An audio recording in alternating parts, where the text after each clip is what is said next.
Selamat berjumpa kembali rekan-rekan mahasiswa Politeknik Gus Durian, program studi Kebijakan dan Manajemen Pajak semester 1 pada mata kuliah Pengantar Manajemen. Pada pertemuan kuliah kali ini pada sesi yang ke-11, topik pembicaraan kita adalah tentang manajemen pengendalian. Baiklah, kita mulai kuliah kita.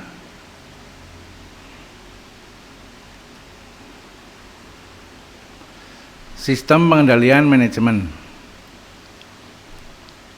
Di dalam sebuah perusahaan, adanya sistem pengendalian manajemen sangatlah penting, karena dapat menjadi suatu hal yang berperan besar terhadap laju perkembangan suatu perusahaan.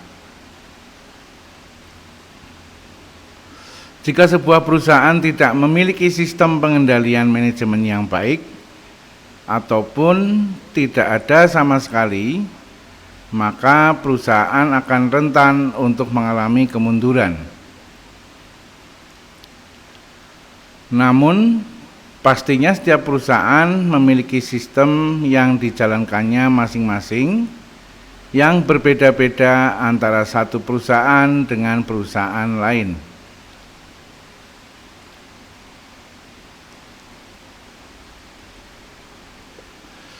Dengan semakin baiknya sebuah sistem pengendalian manajemen pada perusahaan, akan membuat perusahaan tersebut dapat berkembang dengan cepat.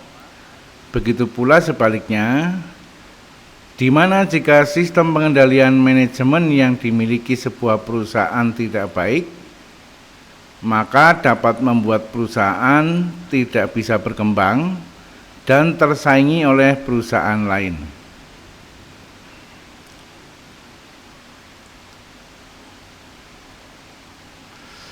Sistem pengendalian manajemen dapat dikategorikan dan masuk ke dalam bagian dari pengetahuan perilaku terapan atau seringkali disebut dengan Applied Behavioral Science. Hal ini memiliki arti sistem pengendalian manajemen sebagai sistem yang berisikan berbagai tuntutan bagaimana menjalankan serta mengendalikan sebuah perusahaan maupun organisasi yang baik berdasarkan berbagai asumsi yang ada.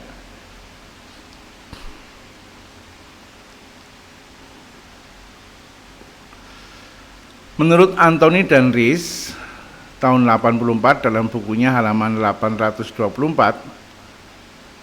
mendefinisikan sistem pengendalian manajemen sebagai sebuah sistem yang memiliki fungsi dalam pengendalian setiap aktivitas yang terjadi di dalam sebuah perusahaan dalam upaya menentukan strategi yang sesuai untuk diterapkan dan mencapai tujuan perusahaan tersebut.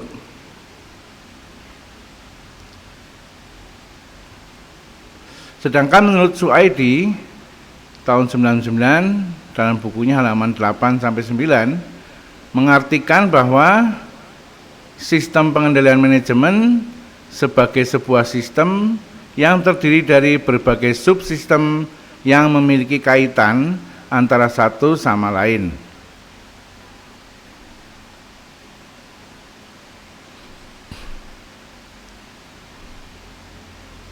Subsistem tersebut terdiri dari penganggaran, pemrograman, pelaporan, akuntansi, hingga pertanggungjawaban. Sebuah perusahaan yang dianggap baik sendiri harus mampu memenuhi beberapa hal, yaitu memiliki tolok ukur kinerja yang menjadi cermin sebuah perusahaan maupun organisasi dapat berjalan dengan efisien, efektif, serta produktif. Berikutnya, memiliki kebijakan dalam menentukan tolok ukur di dalam sebuah perusahaan tersebut. Mampu mengapresiasi setiap sumber daya yang ada atau dimiliki oleh perusahaan maupun organisasi tersebut.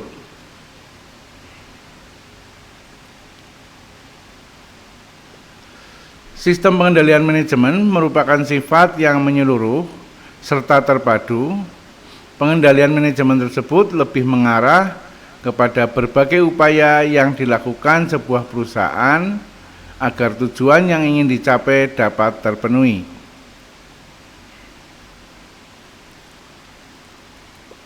Berikut beberapa komponen yang menjadi bagian dari sistem pengendalian manajemen. Yang pertama, W atau work yang memiliki arti pekerjaan.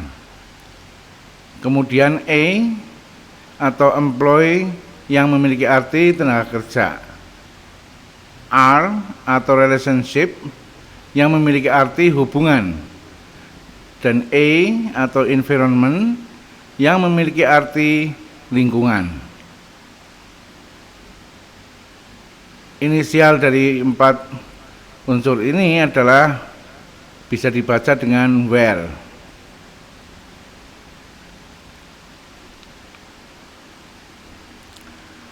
Menurut Edi Soekarno, definisi sistem pengendalian manajemen merupakan sebuah sistem yang terintegrasi yang terdiri dari proses, strategi, akuntansi, pertanggungjawaban, penganggaran, serta pemrograman yang memiliki tujuan untuk membantu individu dalam menjalankan sebuah perusahaan maupun organisasi agar hasil yang ingin dicapai dapat seoptimal mungkin. Selain itu, sistem pengendalian manajemen sendiri memiliki berbagai ciri penting dalam menjalankan sebuah perusahaan maupun organisasi sebagai berikut.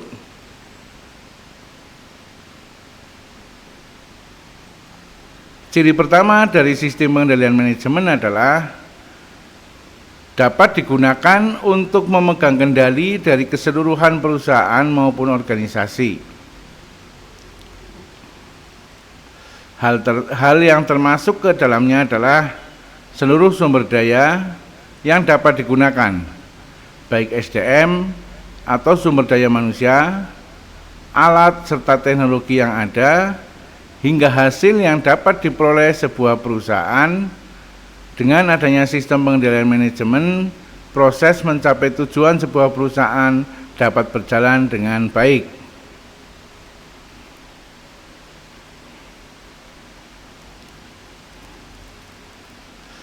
Ciri kedua adalah hal tersebut bertolak belakang dari sebuah strategi maupun teknik evaluasi secara menyeluruh atau terintegrasi yang ada di perusahaan.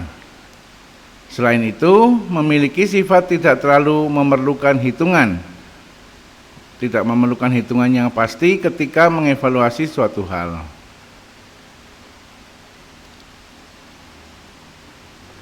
Ciri ketiga adalah memiliki orientasi terhadap manusia. Hal ini dikarenakan sistem yang ada tersebut digunakan untuk membantu manajer dalam mencapai strategi perusahaan dan bukan digunakan untuk memperbaiki detail catatan perusahaan.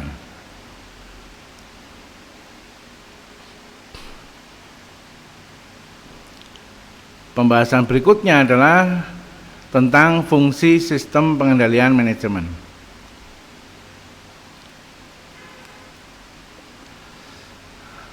Sistem pengendalian manajemen digunakan sebagai salah satu usaha dalam bentuk sistematis yang digunakan sebuah perusahaan dalam mencapai tujuan yang ingin dicapai. Hal ini dilakukan dengan melakukan perbandingan prestasi kerja yang ada dengan rencana serta membuat tindakan yang paling baik dan tepat untuk menghilangkan atau menstabilkan perbedaan yang ada.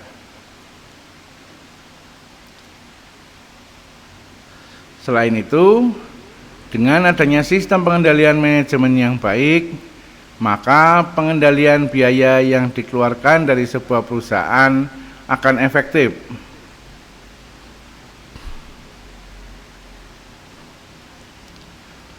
Hal ini dikarenakan dalam pengendalian biaya yang baik, membutuhkan komunikasi antara informasi yang disampaikan oleh akuntansi kepada manajemen yang baik. Berikut ini beberapa fungsi dari adanya sistem pengendalian manajemen di dalam sebuah perusahaan maupun organisasi. Fungsi pertama adalah melakukan perencanaan yang tepat untuk sebuah perusahaan. Fungsi kedua, melakukan koordinasi yang tepat antar bagian. Fungsi ketiga, melakukan proses komunikasi informasi yang baik. Fungsi keempat, mengambil sebuah keputusan akan suatu hal.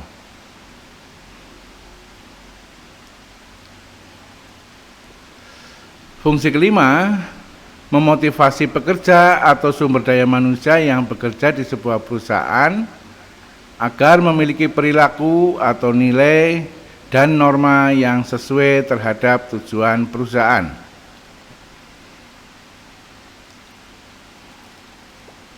Fungsi yang keenam, melakukan kendali akan segala hal yang terjadi di sebuah perusahaan.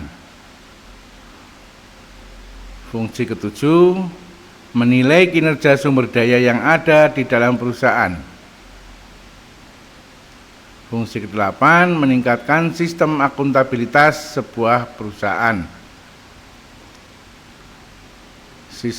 Sistem yang kesembilan, fungsinya merangsang serta membangkitkan rasa patuh terhadap aturan operasional yang berlaku.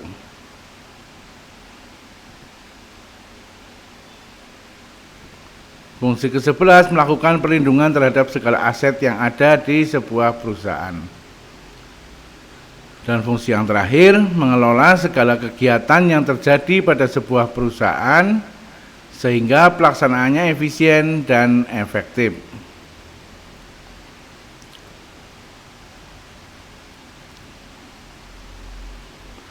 Setelah kita mengetahui fungsi daripada sistem pengendalian, selanjutnya kita akan membahas mengenai manfaat dari sistem pengendalian manajemen.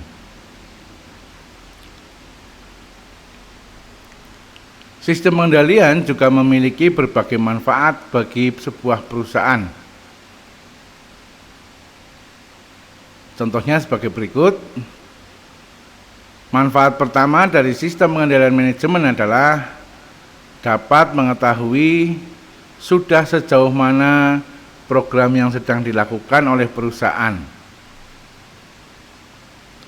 Sistem pengendalian juga dapat melihat apakah sudah sesuai dengan standar serta rencana kerja yang telah ditetapkan.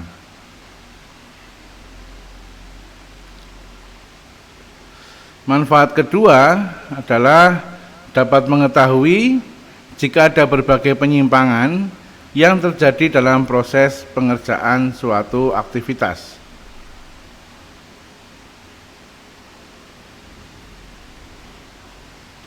Manfaat ketiga, dapat mengetahui bagaimana waktu serta sumber daya yang disediakan dapat tercukupi serta dimanfaatkan oleh perusahaan dengan baik.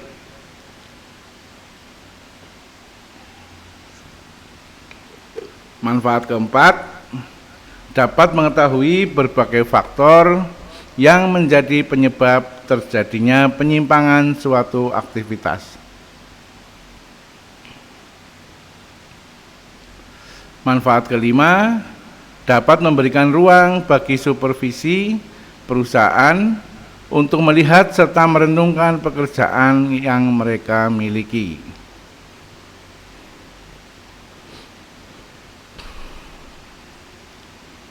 Manfaat keenam, dapat menerima informasi serta berbagi perspektif dari orang lain mengenai sebuah aktivitas.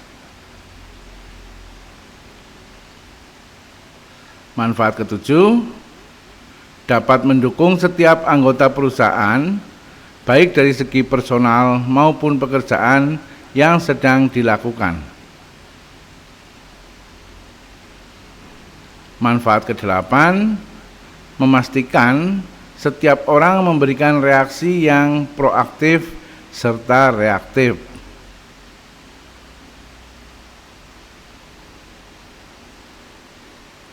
Manfaat kesembilan, memastikan kualitas setiap pekerjaan yang dilakukan memenuhi standar yang telah ditentukan. Dan manfaat yang 10 adalah untuk memastikan setiap anggota perusahaan tidak mengalami kesulitan ataupun masalah, baik dalam hal pribadi maupun tugas perusahaan.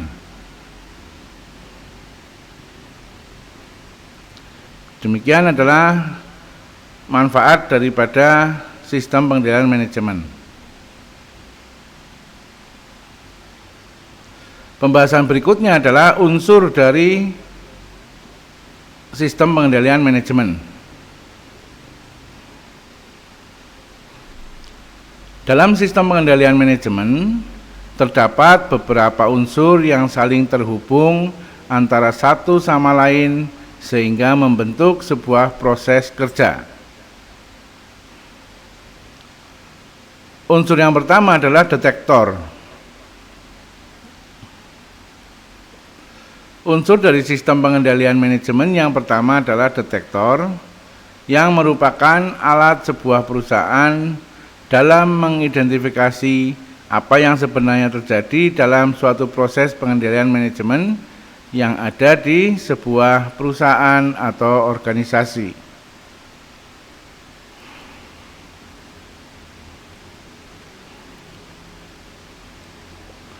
Unsur yang kedua adalah selektor, yang merupakan alat yang digunakan sebuah perusahaan untuk menilai signifikansi tentang apa yang terjadi atau peristiwa apa yang sedang terjadi di dalam proses pengendalian manajemen.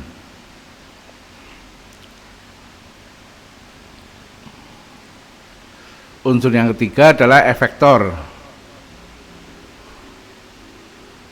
yang merupakan alat yang digunakan sebuah perusahaan untuk mendorong perilaku maupun tindakan tertentu ketika aktivitas yang dilakukan tidak sesuai dengan pedoman atau patokan yang ada.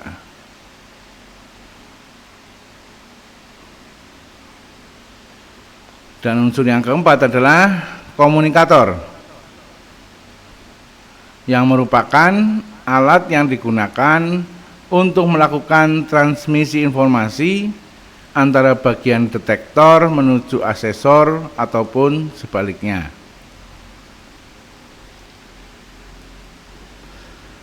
Terdapat 4 unsur dari sistem pengendalian manajemen, yaitu detektor, selektor, elektor, serta komunikator yang memiliki hubungan antara satu sama lain.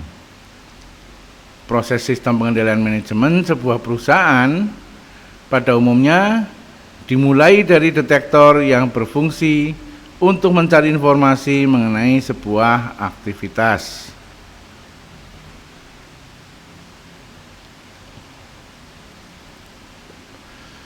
Selain itu, unsur ini juga menjadi sistem informasi yang bentuknya dapat berupa formal maupun informal, di mana dapat menyediakan berbagai informasi kepada pimpinan perusahaan mengenai segala hal yang terjadi atau aktivitas yang dilakukan di dalam sebuah perusahaan. Setelah memiliki informasi, selanjutnya unsur selektor berfungsi untuk merekam berbagai aktivitas. Berbagai aktivitas tersebut kemudian dibandingkan dengan standar serta patokan yang ada di dalam sebuah perusahaan.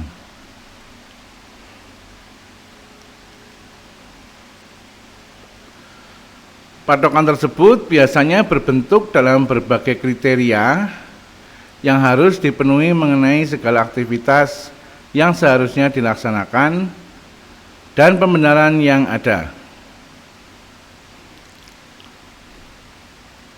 Kemudian terjadi proses perbaikan yang dilakukan oleh unsur efektor yang membuat berbagai penyimpanan yang ada diubah sehingga kegiatan yang telah ditentukan dapat masuk kriteria dan patokan yang telah ditentukan oleh perusahaan.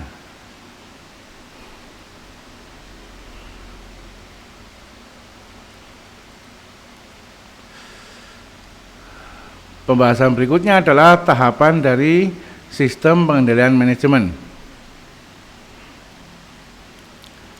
Dalam sistem pengendalian manajemen terdapat 4 tahapan yang berkaitan antara satu tahapan dengan tahapan lainnya sebagai berikut.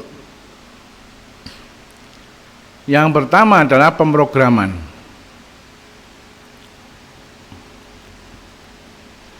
Tahap pertama dari sistem pengendalian manajemen adalah pemrograman, yang merupakan proses penyusunan berbagai program yang akan digunakan sebuah perusahaan maupun organisasi dalam menghitung estimasi seberapa besar sumber daya yang perusahaan tersebut butuhkan.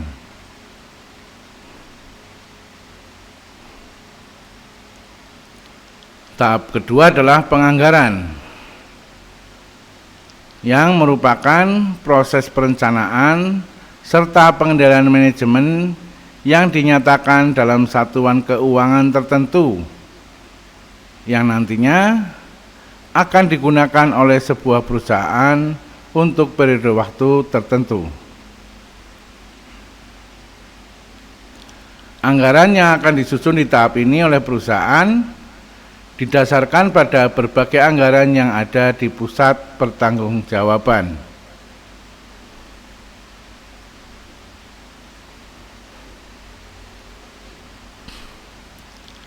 Tahap ketiga adalah operasi dan akuntansi, yang merupakan proses pencatatan melalui berbagai sumber daya yang digunakan oleh perusahaan serta pendapatan yang diperoleh selama periode waktu tertentu. Dalam tahap operasi dan akuntansi ini, catatan tersebut akan dikategori menyesuaikan dengan berbagai program yang sudah ditetapkan di pusat tanggung jawab. Berbagai kategori yang sudah sesuai dengan program sebelumnya yang sudah dilakukan akan dijadikan sebagai dasar untuk memproses pemrograman di kemudian hari.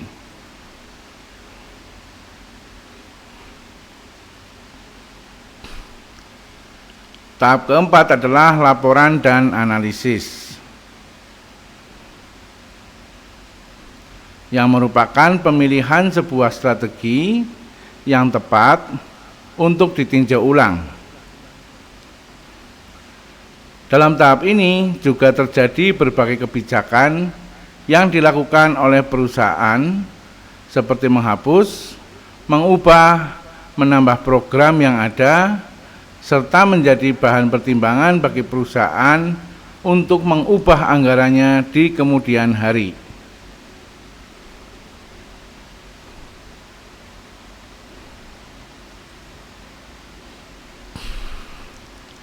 Berikutnya yang kita bahas adalah faktor yang mempengaruhi sistem pengendalian manajemen.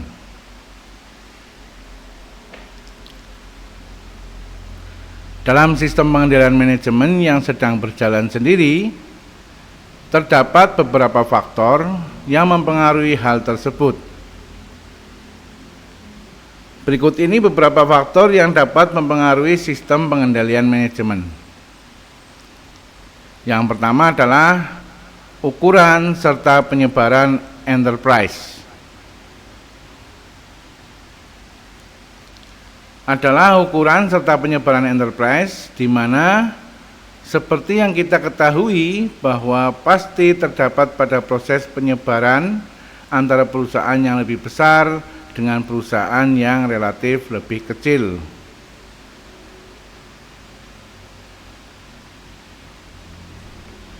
Perbedaan itu sendiri dapat menjadi pengaruh dari sistem pengendalian manajemen yang ada di perusahaan tersebut.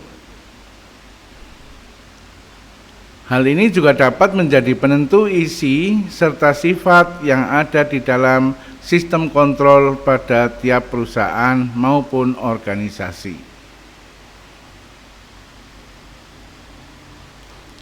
Faktor yang kedua adalah struktur organisasi, delegasi, serta desentralisasi. Yang mempengaruhi sistem pengendalian manajemen adalah struktur organisasi, serta sejauh mana proses desentralisasi maupun delegasi terjadi di seluruh perusahaan maupun organisasi. Seperti contohnya, filosofi manajemen yang dimiliki oleh Bank Indonesia akan sangat berbeda dengan filosofi manajemen yang dimiliki oleh negara trading corporation. Selain itu, adanya tingkat desentralisasi serta delegasi di dalam sebuah perusahaan dapat membawa perubahan dari sebuah titik waktu yang lain guna memenuhi tantangan dari perubahan lingkungan yang ada serta peluang yang akan hadir bagi perusahaan.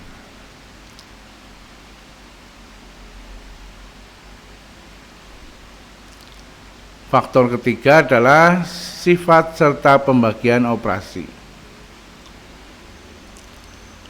Faktor ketiga yang mempengaruhi sistem pengendalian manajemen adalah sifat serta pembagian operasi.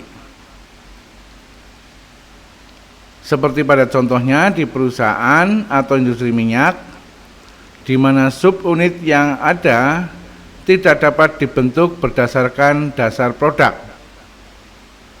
Sedangkan pada banyak perusahaan dengan skala perdagangan yang besar, divisi yang ada di sebuah perusahaan dapat dibuat berdasarkan produk yang ingin diproduksi.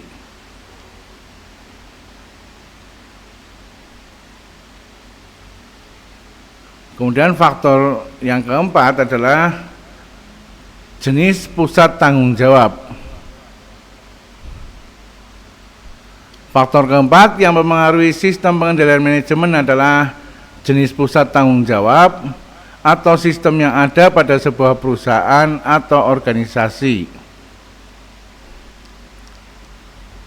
Hal ini dapat berguna untuk menentukan pengukuran yang tepat, baik dari segi biaya maupun keuntungan atas investasi yang dilakukan, yang semua bergantung kepada jenis pusat tanggung jawab.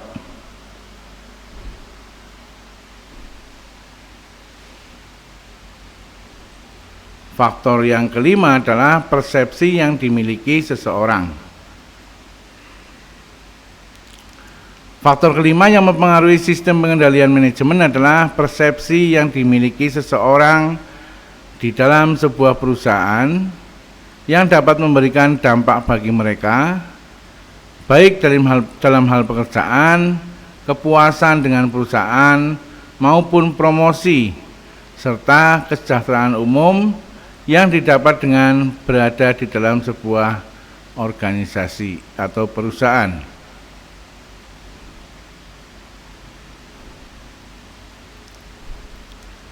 Berbagai pertimbangan tersebut dapat secara signifikan mempengaruhi sifat serta sisi dari sistem pengendalian manajemen yang diterapkan di dalam sebuah perusahaan. Nah, seperti itulah penjelasan mengenai sebuah sistem pengendalian manajemen yang ada pada setiap perusahaan maupun organisasi. Seperti apa yang sudah kita pahami, bahwa setiap perusahaan memiliki sistem pengendalian manajemen yang berbeda-beda karena berbagai faktor yang mempengaruhi, baik dari visi dan misi yang dimiliki perusahaan tersebut, hingga seberapa besar perusahaan yang dimaksud tersebut.